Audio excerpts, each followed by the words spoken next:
了解科技资讯，把握行业脉搏。大家好，我是 Coola， 欢迎收看第599期 Hack News 周报。首先是一篇博客，在命令行工具 CLI 的领域，已经有许多大家经常使用的工具，比如 grep、ls、ssh 等。这篇博客的作者收集和列出了一批常用 CLI 工具的现代化替代版本。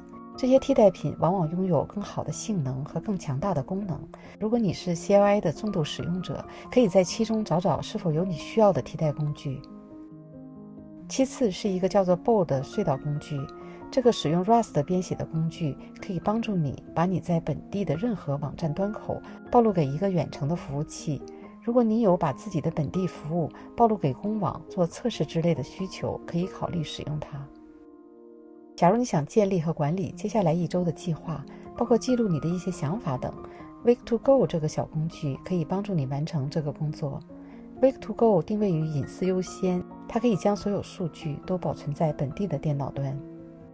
最近各种编辑器越来越多， Zest 是一个定位于轻量级，专注于 Go 和 Rust 这两种编程语言上的编辑器。Zest 编辑器既可以变成一个功能强大的 IDE， 也保持了轻量级编辑器的速度和性能。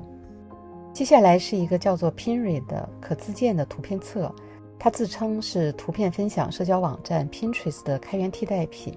如果你不想将自己的图片放在如 Pinterest 这样公开的地方，而还想拥有相册浏览的功能，可以使用 Pinray 这个工具自行部署一个私有化的图片册。Dino 是 Node.js 的创始人 Ryan Dell 的新作品。在他几年前宣布开发 Dino 的时候，大家还不确定它未来的应用场景。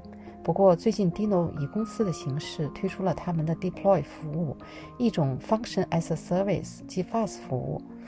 同时他们也发表了一篇博客，演示了如何使用 Dino 的 Deploy 服务将一个网站部署到全球，并获得非常好的性能。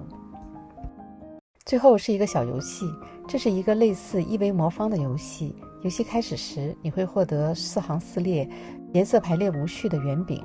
如果通过移动行或列将这些圆饼排列成下面要求的方式，你就闯关成功，可以进入下一个 level 的游戏了。